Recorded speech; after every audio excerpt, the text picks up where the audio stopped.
Dorothy and the Wizard in Oz by L. Frank Baum.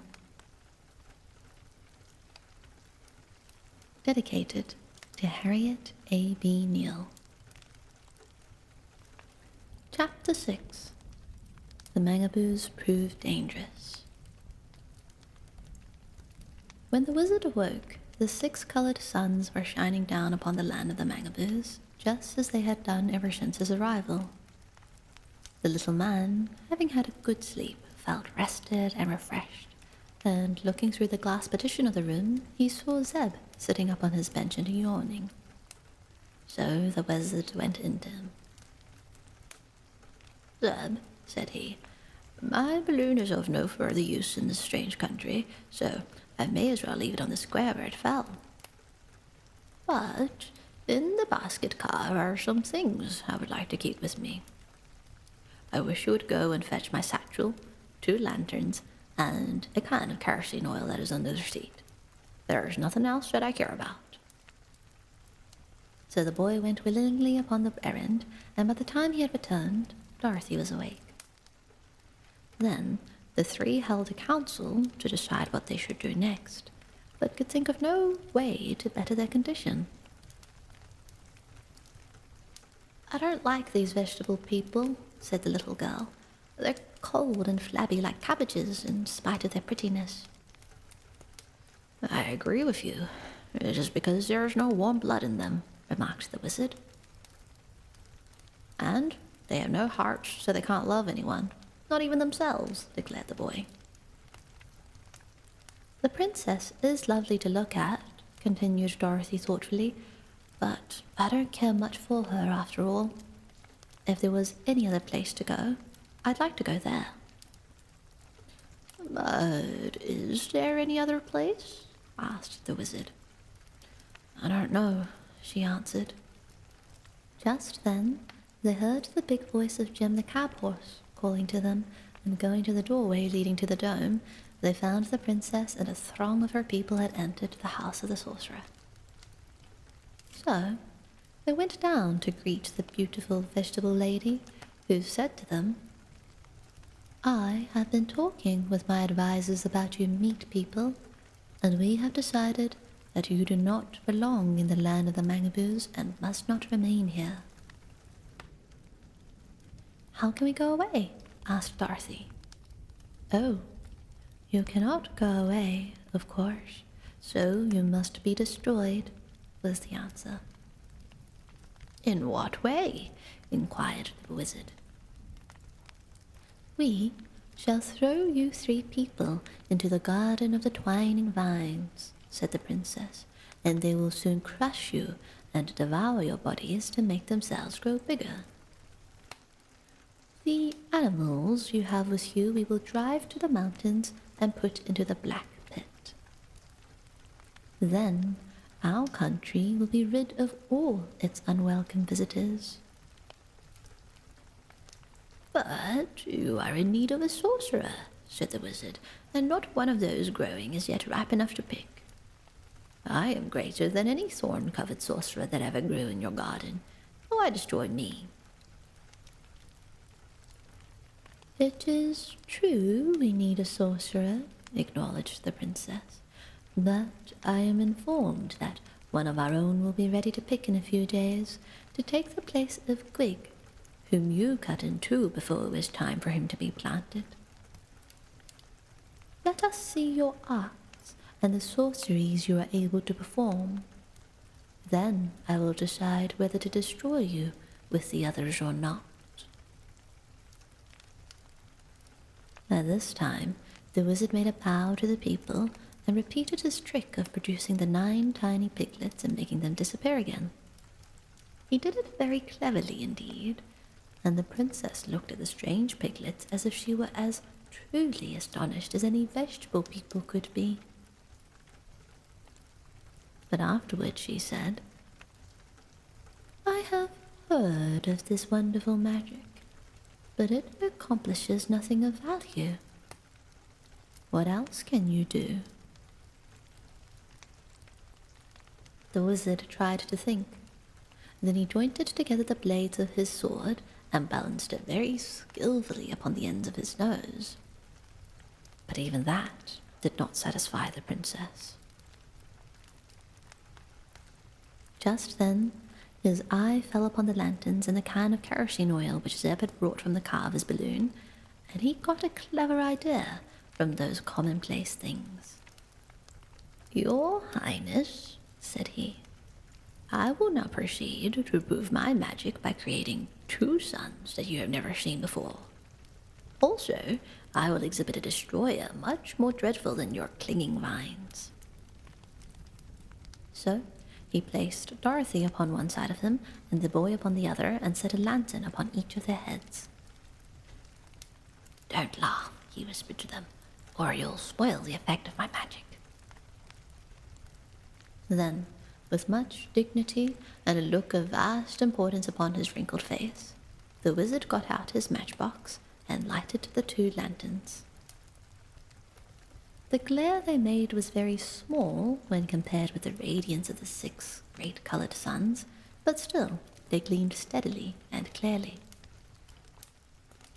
The Mangaboos were much impressed, because they had never before seen any light that did not come directly from their suns. Next, the wizard poured a pool of oil from the can upon the glass floor, where it covered quite a broad surface. When he lighted the oil, 100 tongues of flame shot up, and the effect was really imposing. "Now, princess," exclaimed the wizard, "those of your advisers who wish to throw us into the garden of clinging vines must step within this circle of light. If they advised you well and were in the right, they will not be injured in any way. But if any advised you wrongly, the light will wither him."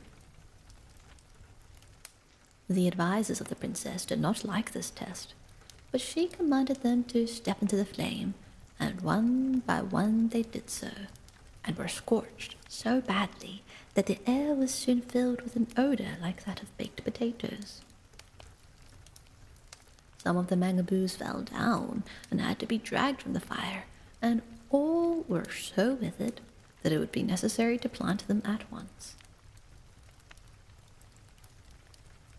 "Sir," said the princess to the wizard, "you are greater than any sorcerer we have ever known.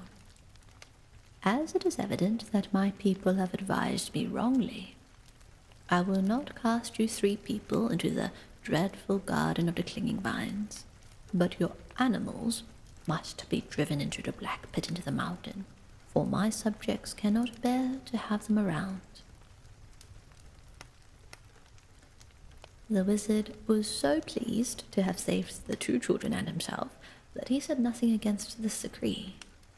But when the princess had gone, both Jem and Eureka protested they did not want to go to the black pit, and Dorothy promised she would do all that she could to save them from such a fate. For 2 or 3 days after this, if we call days the period between sleep, there being no night to divide the hours into days, our friends were not disturbed in any way. They were even permitted to occupy the house of the sorceress in peace, as if it had been their own, and to wander in the gardens in search of food. Once they came near to the enclosed garden of the clinging vines, and walking high into the air, looked down upon it with much interest. They saw a mass of tough green vines all matted together and writhing and twisting around like a nest of great snakes. Everything the vines touched they crushed, and our adventurers were indeed thankful to have escaped being cast among them. Whenever the wizard went to sleep, he would take the 9 tiny piglets from his pocket and let them run around on the floor of his room to amuse themselves and get some exercise. And one time, they found the glass door ajar and wandered into the hall, and then into the bottom part of the great dome, walking through the air as easily as Eureka could. They knew the kitten by this time, so they scampered over to where she lay beside Jim and commenced to frisk and play with her. The cab horse, who never slept long at a time, sat upon his haunches and watched the tiny piglet and the kitten with much approval. "Don't be rough," he would call out if Eureka knocked over one of the round, fat piglets with her paw, but the pigs never minded and enjoyed the sport very greatly. Suddenly, they looked up to find the room filled with silent, solemn-eyed mangaboos. Each of the vegetable folks bore a branch covered with sharp thorns, which was thrust defiantly toward the horse, the kitten, and the piglets. "Here, stop this foolishness," Jim roared angrily. But after being pricked once or twice, he got up upon his 4 legs and kept out of the way of the thorns. The mangaboos surrounded them in solid ranks, but left an opening to the doorway of the hall, so the animals slowly retreated until they were driven from the room and out upon the street. Here were now more of the vegetable people with thorns, and silently they urged the now frightened creatures down the street. Jim had to be careful not to step upon the tiny piglets, who scampered under his feet, grunting and squealing, while Eureka, snarling and biting at the thorns pushed toward her, also tried to protect the pretty little things from injury. Slowly but steadily, the heartless mangaboos drove them on, until they had passed through the city and the gardens, and came to the broad plains leading to the mountain. "What does this all mean, anyhow?" asked the horse, jumping to escape a thorn. "Why, they are driving us toward the black pit, into which they threatened to cast us," replied the kitten. "If I were as big as you are, Jim, I'd fight these miserable turnip roots." "What would you do?" inquired Jim. "I'd kick out with those long legs and iron-shod hoofs." "All right," said the horse. "I'll do it." An instant later, he suddenly backed toward the crowd of mangaboos and kicked out his hind legs as hard as he could. A dozen of them smashed together and tumbled to the ground, and seeing his success, Jim kicked again and again, charging into the vegetable crowd, knocking them in all directions and sending the others scattering to escape his iron heels. Eureka helped him by flying into the faces of the enemy and scratching and biting furiously, and the kitten ruined so many vegetable complexions that the mangaboos fed her as much as they did the horse. But the foes were too many to be repulsed for long. They tired Jim and Eureka out, and although the field of battle was thickly covered with mashed and disabled mangaboos, our animal friends had to give up at last and allow themselves to be driven to the mountain. Chapter 7. Into the Black Pit and Out Again. When they came to the mountain, it proved to be a rugged, towering chunk of deep green glass, and looked dismal and forbidding in the extreme. Halfway up the steep was a yawning cave, black as night, beyond the point where the rainbow rays of the colored suns reached into it. The mangaboos drove the horse and the kitten and the piglets into this dark hole, and then, having pushed the buggy in after them, for it seemed some of them had dragged it all the way from the domed hall, they began to pile big glass rocks within the entrance so that the prisoners could not get out again. "This is dreadful," groaned Jim. "It will be about the end of our adventures, I guess." "If the wizard was here," said one of the piglets, sobbing bitterly, "he would not see us suffer so." "We ought to have called him and Dorothy when we were first attacked," added Eureka. "But never mind. Be brave, my friends, and I will go and tell our masters where you are, and get them to come to your rescue." The mouth of the hole was nearly filled up now, but the kitten gave a leap through the remaining opening and at once scampered up into the air. The mangaboos saw her escape, and several of them caught up their thorns and gave chase, mounting through the air after her. Eureka, however, was lighter than the mangaboos, and while they could mount only about 100 feet above the earth, the kitten found she could go nearly 200 feet, so she ran along over the heads until she had left them far behind and below, and had come to the city and the house of the sorcerer. There she entered in at Dorothy's window in the dome and aroused her from her sleep. As soon as the little girl knew what had happened, she awakened the wizard and Zeb, and at once preparations were made to go to the rescue of Jim and the piglets. The wizard carried his satchel, which was quite heavy, and Zeb carried the 2 lanterns and the oil can. Dorothy's wicker suitcase was still under the seat of the buggy, and by good fortune, the boy had also placed the harness in the buggy when he had taken it off from Jim to let the horse lie down and rest.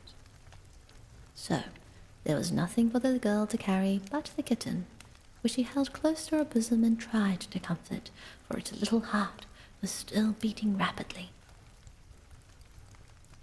Some of the Mangaboos discovered them as soon as they left the house of the sorcerer, but when they started toward the mountain, the vegetable people allowed them to proceed without interference, yet followed in a crowd behind them so that they could not go back again. Before long, they neared the Black Pit, where a busy swarm of Mangaboos, headed by their princess, was engaged in piling up glass rocks before the entrance. "Stop, I command you," cried the wizard in an angry tone, and at once began pulling down the rocks to liberate Jim and the piglets. Instead of opposing him in this, they stood back in silence until he had made a good-sized hole in the barrier, when, by order of the princess, they all sprang forward and thrust out their sharp thorns. Dorothy hopped inside the opening to escape being pricked, and Zeb and the wizard, after enduring a few stabs from the thorns, were glad to follow her. At once, the Mangaboos began piling up the rocks of glass again, and as the little man realized that they were all about to be entombed in the mountain, he said to the children, "My dears, what shall we do? Jump out and fight?" "What's the use?" replied Dorothy. "I'd as soon die here as live much longer among these cruel and heartless people." "That's the way I feel about it," remarked Zeb, rubbing his wounds. "I've enough of the Mangaboos." "All right," said the wizard. "I'm with you, whatever you decide. But we can't live long in this cabin, that's certain." Noticing that the light was growing dim, he picked up his 9 piglets, patted each one lovingly on its fat little head, and placed them carefully in his inside pocket. Zeb struck a match and lighted one of the lanterns. The rays of the colored suns were now shut out from them forever. The last chinks had been filled up in the wall that separated their prison from the land of the Mangaboos. "How big is this hole?" asked Dorothy. "I'll explore it and see," replied the boy. So he carried the lantern back for quite a distance, while Dorothy and the wizard followed at his side. The cavern did not come to an end, as they had expected it would, but slanted upward through the great glass mountain, running in a direction that promised to lead them to the side opposite the Mangaboo country. "It isn't a bad road," observed the wizard, "and if we followed it, it might lead us to some place that is more comfortable than this black pocket we are now in. I suppose the vegetable folk were always afraid to enter this cavern because it is dark.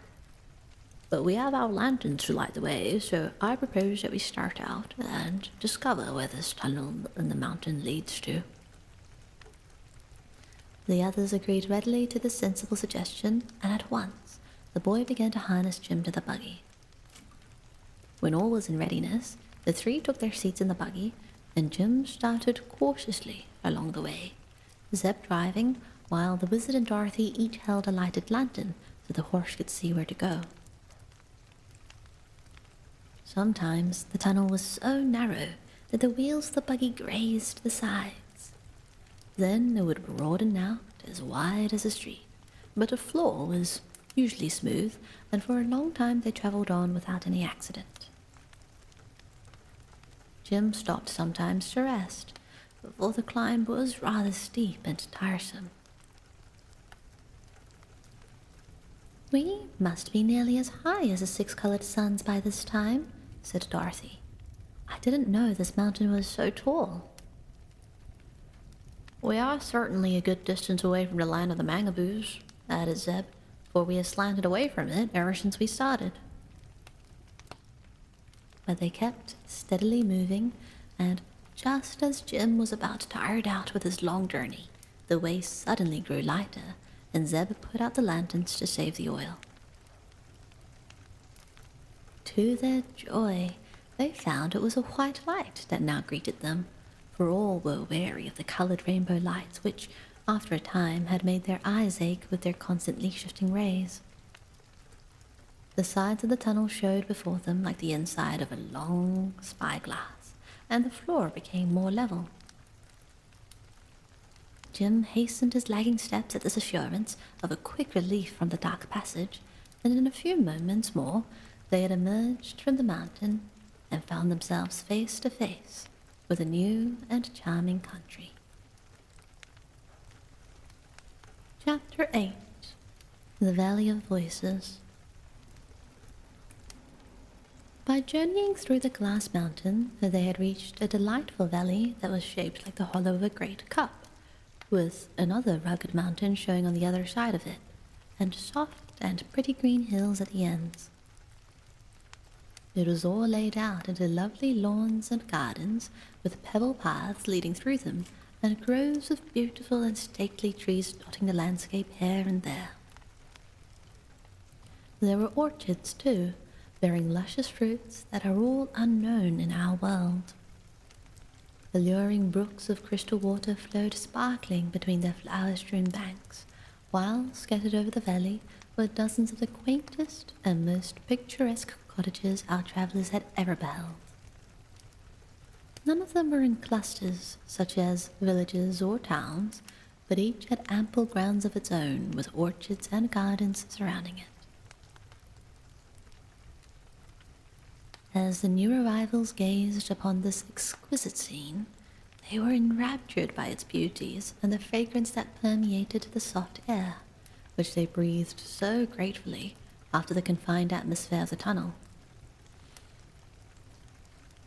Several minutes were consumed in silent admiration before they noticed two very singular and unusual facts about this valley. One was that it was lighted from some unseen source, for no sun or moon was in the arched blue sky, although every object was flooded with a clear and perfect light. The second, and even more singular fact, was the absence of any inhabitant of this splendid place. From their elevated position, they could overlook the entire valley, but not a single moving object could they see. All appeared mysteriously deserted. The mountain on this side was not glass, but made of a stone similar to granite. With some difficulty and danger, Jim drew the buggy over the loose rocks until he reached the green lawns below, where the paths and orchards and gardens began. The nearest cottage was still some distance away. "Isn't it fine?" cried Dorothy in a joyous voice as she sprang out of the buggy and let Eureka run frolicking over the velvety grass. "Yes, indeed," answered Zeb. "We were lucky to get away from those dreadful vegetable people." "It wouldn't be so bad," remarked the wizard, gazing around him, "if we were obliged to live here always. We couldn't find a prettier place, I'm sure." He took the piglets from his pocket and let them run on the grass, and Jim tasted a mouthful of the green blades and declared he was very contented in his new surroundings. "We can't walk in the air here, though," called Eureka, who had tried it and failed, but the others were satisfied to walk on the ground, and the wizard said they must be nearer the surface of the earth than they had been in the Mangaboo country, where everything was more homelike and natural. "But where are the people?" asked Dorothy. The little man shook his bald head. "Can't imagine, my dear," he replied. They heard the sudden twittering of a bird, but could not find the creature anywhere. Slowly, they walked along the path toward the nearest cottage, the piglets racing and gambolling beside them, and Jim pausing at every step for another mouthful of grass. Presently, they came to a low plant which had broad, spreading leaves, in the center of which grew a single fruit about as large as a peach. The fruit was so daintily colored and so fragrant, and looked so appetizing and delicious that Dorothy stopped and exclaimed, "What is it, do you suppose?" The piglets had smelled the fruit quickly, and before the girl could reach out her hand to pluck it, every one of the 9 tiny ones had rushed in and commenced to devour it with great eagerness. "It's good, anyway," said Zeb, "or those little rascals wouldn't have gobbled it up so greedily." "Where are they?" asked Dorothy in astonishment. They all looked around, but the piglets had disappeared. "Dear me," cried the wizard, "they must have run away. But I didn't see them go, did you?" "No," replied the boy and the girl together. "Yeah, piggy, piggy, piggy," called their master anxiously.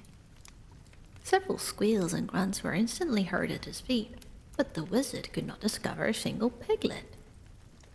"Where are you?" he asked. "Why, right beside you," spoke a tiny voice. "Can't you see us?" "No," answered the little man in a puzzled tone. "We can't see you," said another of the piglets. The wizard stooped down and put out his hand, and at once felt the small fat body of one of his pets. He picked it up, but could not see what he held. "It is very strange," said he soberly. "The piglets have become invisible in some curious way." "I'll bet it's because they ate that peach," cried the kitten. "It wasn't a peach, Eureka," said Dorothy. "I only hope it wasn't poison." "It was fine, Dorothy," called one of the piglets. "We'll eat all we can find of them," said another. "But we mustn't eat them," the wizard warned the children, "or we too may become invisible and lose each other. If we come across another of the strange fruit, we must avoid it." Calling the piglets to him, he picked them all up one by one and put them away in his pocket. For although he could not see them, he could feel them, and when he had buttoned his coat, he knew they were safe for the present. The travellers now resumed their walk toward the cottage, which they presently reached. It was a pretty place, with vines growing thickly over the broad front porch.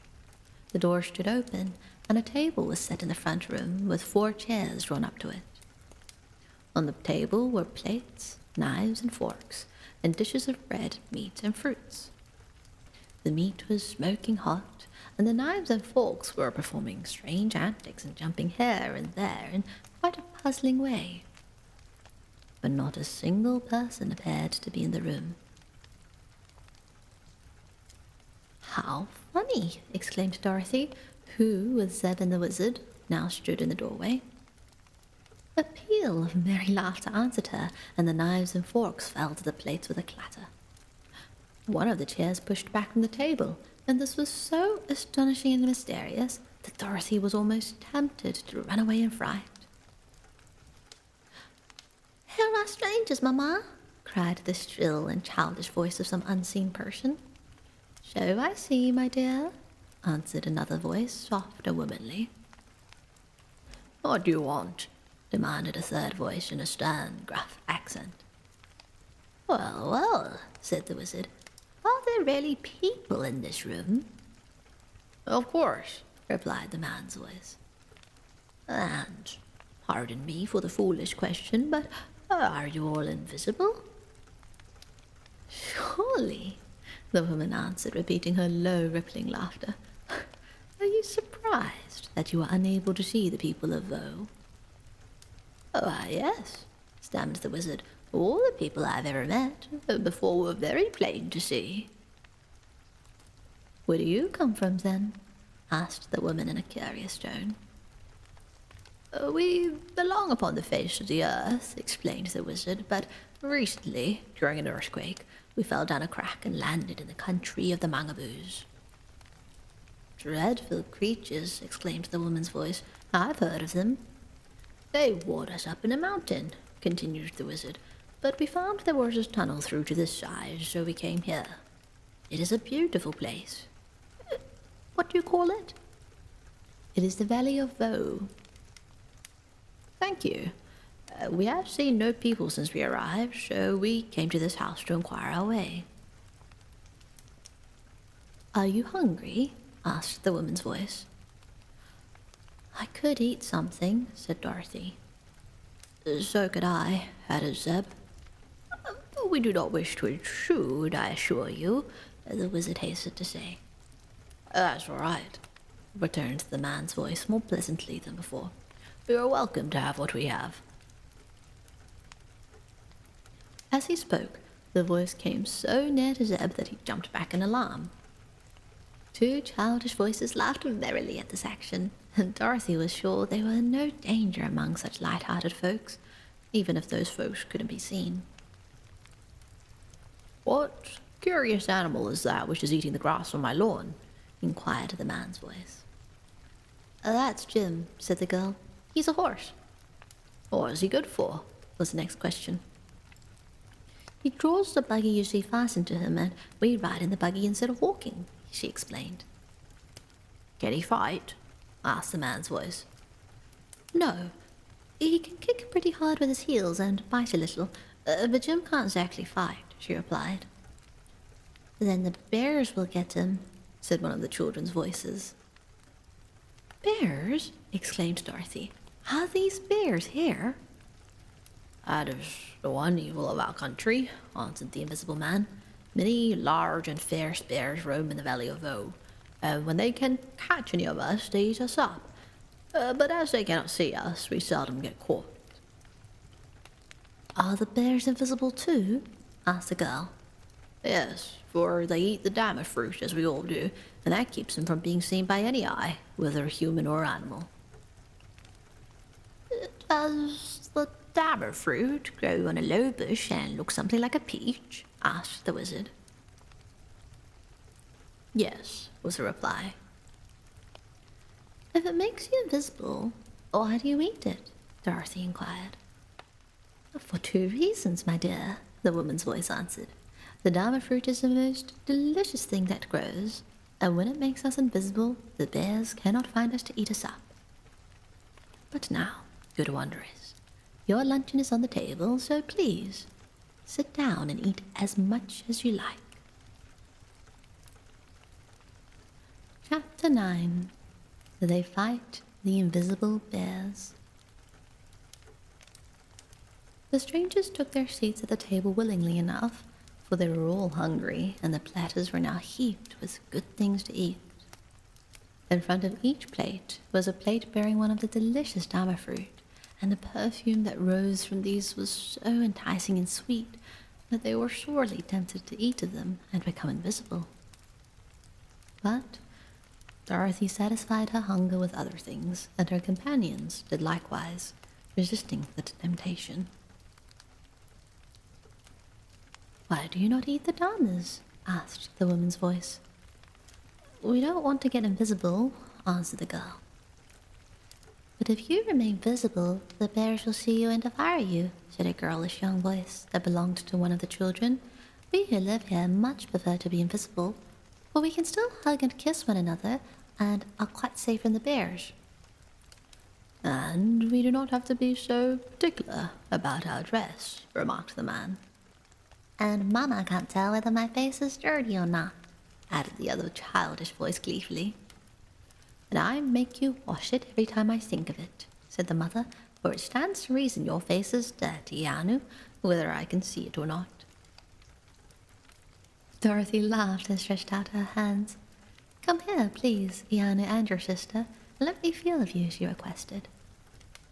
They came to her willingly, and Dorothy passed her hands over their faces and forms and decided one was a girl of about her own age and the other a boy, somewhat smaller. The girl's hair was soft and fluffy, and her skin as smooth as satin. When Dorothy gently touched her nose and ears and lips, they seemed to be well and delicately formed. "If I could see you, I am sure you would be beautiful," she declared. The girl laughed, and her mother said, "We are not vain in the Valley of Woe because we cannot display our beauty, and good actions and pleasant ways are what make us lovely to our companions. Yet we can see and appreciate the beauties of nature, the dainty flowers and trees, the green fields, and the clear blue of the sky." "How about the birds and beasts and fishes?" asked Zeb. "The birds we cannot see, because they love to eat of the damas as much as we do, yet we hear their sweet songs and enjoy them. Neither can we see the cruel bears, for they also eat the fruit.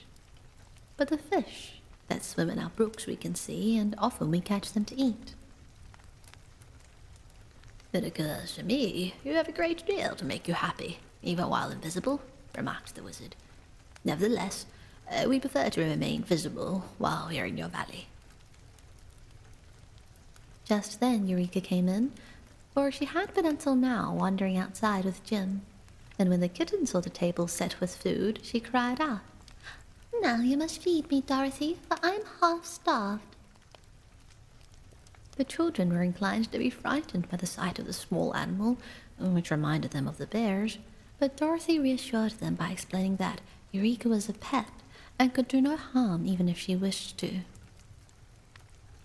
Then, as the others had by this time moved away from the table, the kitten sprang upon the chair and put her paws upon the cloth to see what there was to eat. To her surprise, an unseen hand clutched her and held her suspended in the air. Eureka was frantic with terror and tried to scratch and bite, so the next moment she was dropped to the floor. "Did you see that, Dorothy?" she gasped. "Yes, dear," her mistress replied. "There are people living in this house, although we cannot see them, and you must have better manners, Eureka, or something worse will happen to you."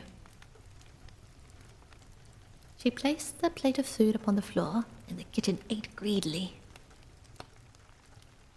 "Give me that nice-smelling fruit I saw on the table," she begged when she had cleaned the plate. "Those are damas," said Dorothy, "and you must never even taste them, Eureka, or you'll get invisible, and then we can't see you at all." The kitten gazed wistfully at the forbidden fruit. "Does it hurt to be invisible?" she asked. "I don't know," Dorothy answered. "It would hurt me dreadfully to lose you." "Very well, I won't touch it," decided the kitten. "But you must keep it away from me, for the smell is very tempting." "Can you tell us, sir or ma'am," said the wizard, addressing the air, because he did not quite know where the unseen people stood, "if there is any way we can get out of your beautiful valley and on top of the earth again?" "Oh, one can leave the valley easily enough," answered the man's voice. "But to do so, you must enter a far less pleasant country. As for reaching the top of the earth, I have never heard that it is possible to do that, and if you succeeded in getting there, you would probably fall off." "Oh no," said Dorothy. "We've been there and we know." "The Valley of Woe is certainly a charming place," resumed the wizard, "but we cannot be contented in any other land than our own for long. Even if we should come to unpleasant places on our way, it is necessary, in order to reach the earth's surface, to keep moving on toward it." "In that case," said the man, "it will be best for you to cross our valley and mount the spiral staircase inside the Pyramid Mountain. The top of that mountain is lost in the clouds, and when you reach it, you'll be in the awful land of Nords, where the gargoyles live." "What are gargoyles?" asked Zeb. "I do not know, young sir. Our greatest champion, Overman Anu, once climbed a spiral stairway and fought 9 days with the gargoyles before he could escape them and come back. But he could never be induced to describe the dreadful creatures, and soon afterward, a bear caught him and ate him up." The Wanderers were rather discouraged by this gloomy report, but Dorothy said with a sigh, "If the only way to get home is to meet the Gurgles, then we've got to meet 'em. They can't be worse than the Wicked Witch or the Gnome King." "But you must remember you had the Scarecrow and the Tin Woodman to help you conquer those enemies," suggested the wizard. "Just now, my dear, there's not a single warrior in your company." "Oh, I guess Zeb could fight if he had to. Couldn't you, Zeb?" asked the little girl. "Perhaps, if I had to," answered Zeb doubtfully. "And you had the jointed sword that you chopped the vegetable sorcerer in two with," the girl said to the little man. "True," he replied, "and in my satchel are other useful things to fight with." "What the gargoyles most dread is a noise," said the man's voice. "Our champion told me that when he shouted his battle cry, the creatures shuddered and drew back, hesitating to continue the combat. But they were in great numbers, and the champion could not shout much because he had to save his breath for fighting." "Very good," said the wizard. "We can all yell better than we can fight, so we ought to defeat the gargoyles." "But tell me," said Dorothy, "how did such a brave champion happen to let the bears eat him? And if he was invisible and the bears invisible, who knows that they really ate him up?" "The champion had killed 11 bears in his time," returned the unseen man. "And we know this is true because when any creature is dead, the invisible charm of the Dharma fruit ceases to be active, and the slain one can be plainly seen by all eyes. When the champion killed a bear, everyone could see it, and when the bears killed the champion, we all saw several pieces of him scattered about, which, of course, disappeared again when the bears devoured them." They now bade farewell to the kind but unseen people of the cottage, and after the man had called their attention to a high, pyramid-shaped mountain on the opposite side of the valley and told them how to travel in order to reach it, they again started upon their journey. They followed the course of a broad stream and passed several more pretty cottages, but of course they saw no one, nor did anyone speak to them. Fruits and flowers grew plentifully all about, and there were many of the delicious diamonds that people of Veau were so fond of.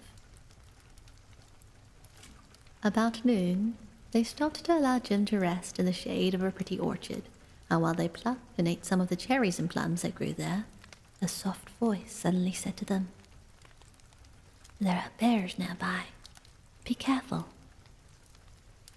The wizard got out his sword at once, and Zeb grabbed the horsewhip. Dorothy climbed into the buggy, although Jim had been unharnessed from it and was grazing some distance away. The owner of the unseen voice laughed lightly and said, "You cannot escape the bears that way." "How can we escape?" asked Dorothy nervously, for an unseen danger is always the hardest to face. "You must take to the river," was the reply. "The bears will not venture upon the water." "But we would be drowned!" exclaimed the girl. "Oh, there is no need of that," said the voice, which from its gentle tones seemed to belong to a young girl. "You are strangers in the valley of Veau and do not seem to know our ways, so I will try to save you." The next moment, a broad-leaved plant was jerked from the ground where it grew and held suspended in the air before the wizard. "Sir," said the voice, "you must rub these leaves upon the soles of all your feet, and then you'll be able to walk upon the water without sinking below the surface. It is a secret the bears do not know, and we people of Veau usually walk upon the water when we travel, and so escape our enemies." "Thank you," cried the wizard joyfully, and at once rubbed a leaf upon the soles of Dorothy's shoes, and then upon his own. The girl took a leaf and rubbed it upon the kitten's paws, and the rest of the plant was handed to Zeb, who, after carefully applying it to his own feet, rubbed it upon all 4 of Jim's hoofs, and then upon the tires of the buggy wheels. He had nearly finished this last task when a low growling was suddenly heard, and the horse began to jump around and kick viciously with his heels. "Quick, to the water or you are lost!" cried their unseen friend, and without hesitation, the wizard drew the buggy down the bank and out upon the broad river, for Dorothy was still seated in it with Eureka in her arms. They did not sink at all, owing to the virtues of the strange plant they had used, and when the buggy was in the middle of the stream, the wizard returned to the bank to assist Zeb and Jim. The horse was plunging madly about, and 2 or 3 deep gashes appeared upon its flanks from which the blood flowed freely. "Run for the river!" shouted the wizard, and Jim quickly freed himself from his unseen tormentors by a few vicious kicks, and then obeyed. As soon as he trotted out upon the surface of the river, he found himself safe from the pursuit, and Zeb was already running across the water toward Dorothy. As the little wizard turned to follow them, he felt a hot breath against his cheek and heard a low, fierce growl. At once he began stabbing at the air with his sword, and he knew that he had struck some substance, because when he drew back the blade, it was dripping with blood. The 3rd time that he thrust out the weapon there was a loud roar and a fall, and suddenly, at his feet, appeared the form of a great red bear, which was nearly as big as a horse and much stronger and fiercer. The beast was quite dead from the sword thrusts, and after a glance at its terrible claws and sharp teeth, the little man turned in a panic and rushed out upon the water, for other menacing growls told him more bears were near. On the river, however, the adventurers seemed to be perfectly safe. Dorothy and the buggy had floated slowly downstream with the current of the water, and the others made haste to join her. The wizard opened his satchel and got out some sticking plaster with which he mended the cuts Jim had received from the claws of the bears. "I think we'd better stick to the river after this," said Dorothy. "If our unknown friend hadn't warned us and told us what to do, we'd all be dead by this time." "That is true," agreed the wizard, "and as the river seems to be flowing in the direction of the Perilous mountain, it will be the easiest way for us to travel." Zeb hitched Jim to the buggy again, and the horse trotted along and drew them rapidly over the smooth water.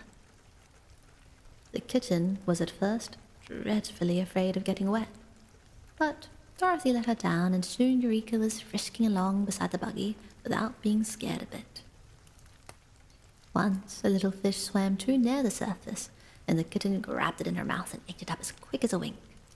But Dorothy cautioned her to be careful what she ate in this valley of enchantments, and no more fishes were careless enough to swim within reach. After a journey of several hours, they came to a point where the river curved, and they found they must cross a mile or so of the valley before they came to the Pyramid Mountain. There were few houses in this part, and few orchards or flowers, so our friends feared that they might encounter more of the savage bears, which they had learned to dread with all their hearts. "You'll have to make a dash, Jim," said the wizard, "and run as fast as you can go." "All right," answered the horse, "I'll do my best. But you must remember I'm old, and my dashing days are past and gone." All 3 got into the buggy, and Zeb picked up the reins, though Jim needed no guidance of any sort. The horse was still smarting from the sharp claws of the invisible bears, and as soon as he was on land and headed toward the mountain, the thought that more of those fearsome creatures might be near acted as a spur and sent him galloping along in a way that made Dorothy catch her breath. Then Zeb, in a spirit of mischief, uttered a growl like that of the bears, and Jim picked up his ears and fairly flew. His bony legs moved so fast they could scarcely be seen, and the wizard clung fast to the seat and yelled, "Whoa!" at the top of his voice. I'm afraid he's running away," gasped Dorothy. "I know he is," said Zeb, "but no bear can catch him if he keeps up that gait, and the harness or the buggy won't break." Jim did not make a mile a minute, but almost before they were aware of it, he drew up at the foot of the mountain, so suddenly the wizard and Zeb both sailed over the dashboard and landed in the soft grass, where they rolled over several times before they stopped. Dorothy nearly went with them, but she was holding fast to the iron rail of the seat, and that saved her. She squeezed the kitten, though, until it screeched, and then the old cab horse made several curious sounds that led the little girl to suspect he was laughing at them all. Chapter 10. The Braided Man of Pyramid Mountain. The mountain before them was shaped like a cone and was so tall that its point was lost in the clouds. Directly facing the place where Jim had stopped was an arched opening leading to a broad stairway. The stairs were cut in the rock inside the mountain, and they were broad and not very steep, because they circled around like a corkscrew, and at the arched opening where the flight began, the circle was quite big. At the foot of the stairs was a sign reading, "Warning, these steps lead to the land of the gargoyles. Danger, keep out." "I wonder how Jim is ever going to draw the buggy up so many stairs," said Dorothy gravely. "No trouble at all," declared the horse with a contemptuous neigh. "Still, I don't care to drag any passengers. You'll all have to walk." "Suppose the stairs get steeper," suggested Zeb doubtfully. "Then you'll have to boost the buggy wheels, that's all," answered Jim. "We'll try it anyway," said the wizard. "It's the only way to get out of the Valley of Ō." So they began to ascend the stairs, Dorothy and the wizard first, Jim next, drawing the buggy, and then Zeb, to watch that nothing happened to the harness. The light was dim, and soon they mounted into total darkness, so that the wizard was obliged to get out his lanterns to light the way. But this enabled them to proceed steadily until they came to a landing where there was a rift in the side of the mountain that let in both light and air. Looking through this opening, they could see the Valley of Ō lying far below them, the cottages seeming like toy houses from that distance. After resting a few moments, they resumed their climb, and still the stairs were broad and low enough for Jim to draw the buggy easily after him. The old horse panted a little and had to stop often to get his breath. At such times they were all glad to wait for him, for continually climbing upstairs is sure to make one's legs ache. They wound about, always going upward for some time. The lights from the lanterns dimly showed the way, but it was a gloomy journey, and they were pleased when a broad streak of light ahead assured them they were coming to a second landing. Here on one side of the mountain had a great hole in it, like the mouth of a cavern, and the stairs stopped at the near edge of the floor and commenced ascending again at the opposite edge. The opening in the mountain was on the side opposite to the Valley of Ō, and our travellers looked out upon a strange scene. Below them was a vast space, at the bottom of which was the black sea with rolling billows, through which little tongues of flames constantly shot up. Just above them, and almost on a level with their platform, were banks of rolling clouds which constantly shifted position and changed colour. The blues and greys were very beautiful, and Dorothy noticed that on the cloud banks sat or reclined fleecy, shadowy forms of beautiful beings, who must have been the cloud fairies. Mortals who stand upon the earth and look up at the sky cannot often distinguish these forms, but our friends were now so near to the clouds that they observed the dainty fairies very clearly. "Are they real?" asked Zeb in an awed voice. "Of course," replied Dorothy softly. "They are the cloud fairies." "They seem like open work," remarked the boy, gazing intently. "If I should squeeze one, there wouldn't be anything left of it." In the open space between the clouds and the black, bubbling sea far beneath, could be seen an occasional strange bird winging its way swiftly through the air. These birds were of enormous size and reminded Zeb of the rocks he had read about in the Arabian Nights. They had fierce eyes and sharp talons and beaks, and the children hoped none of them would venture into the cavern. "Well, I declare," suddenly exclaimed the little wizard. "What in the world is this?" They turned around and found a man standing on the floor in the center of the cave, who bowed very politely when he saw he had attracted their attention.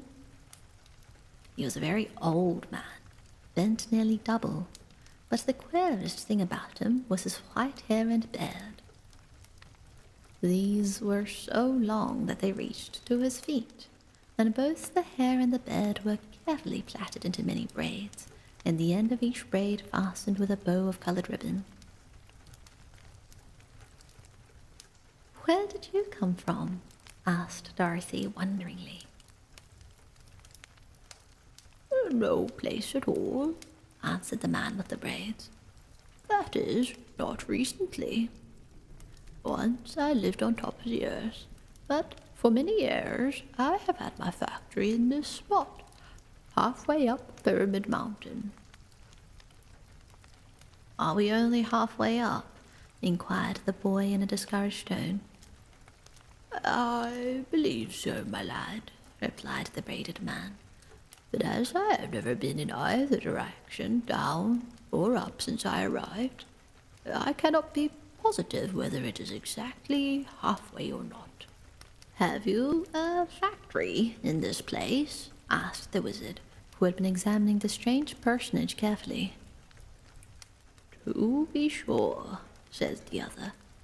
"I am a great inventor, you must know, and I manufacture my products in this lonely spot." "What are your products?" inquired the wizard. "Well, I make assorted flutters for flags and bunting, and a superior grade of rustles for ladies' silk gowns." "I thought so," said the wizard with a sigh. "May we examine some of these articles?" "Yes, indeed. Come into my shop, please." And the braided man turned and led the way into a smaller cave, where he evidently lived. Here, on a broad shelf, were several cardboard boxes of various sizes, each tied with cotton cord.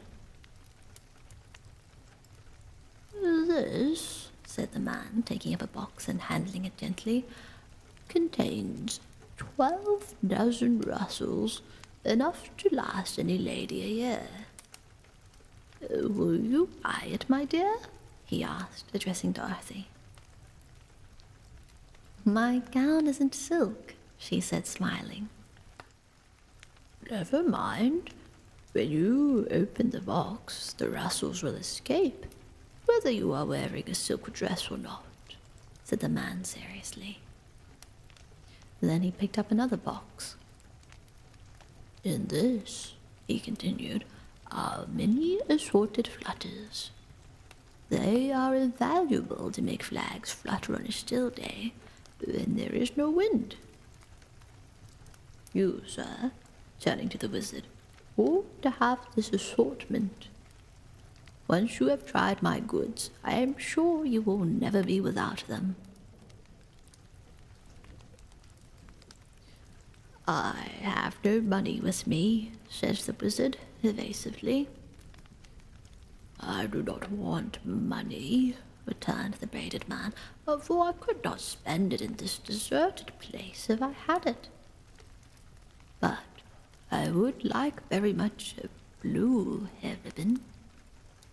You will notice my braids are tied with yellow, pink, brown, red, green, white, and black. But I have no blue ribbons." "I'll get you one," cried Dorothy, who was sorry for the poor man, so she ran back to the buggy and took from her suitcase a pretty blue ribbon. It did her good to see how the braided man's eyes sparkled when he received this treasure.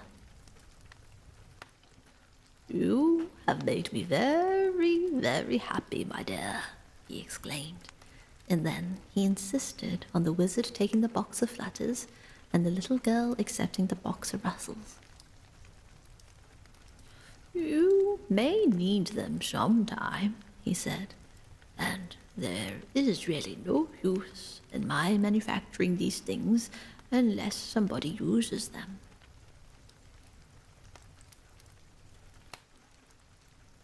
"Oh, why did you leave the surface of the earth?" inquired the wizard.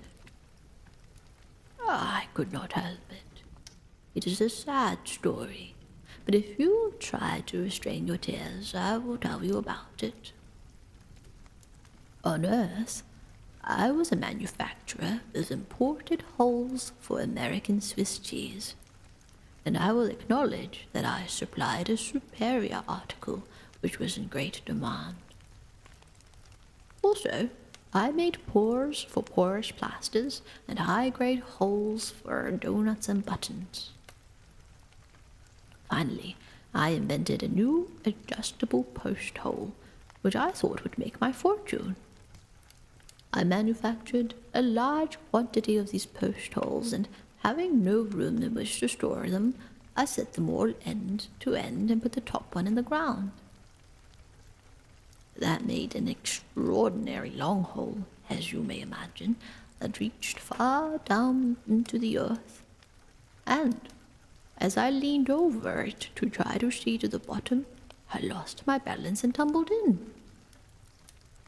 Unfortunately, the hole led directly into the vast space you see outside this mountain, but I managed to catch a point of rock that projected from this cavern, and so saved myself from tumbling headlong into the black waves beneath, where the tongues of flame that dart out would certainly have consumed me.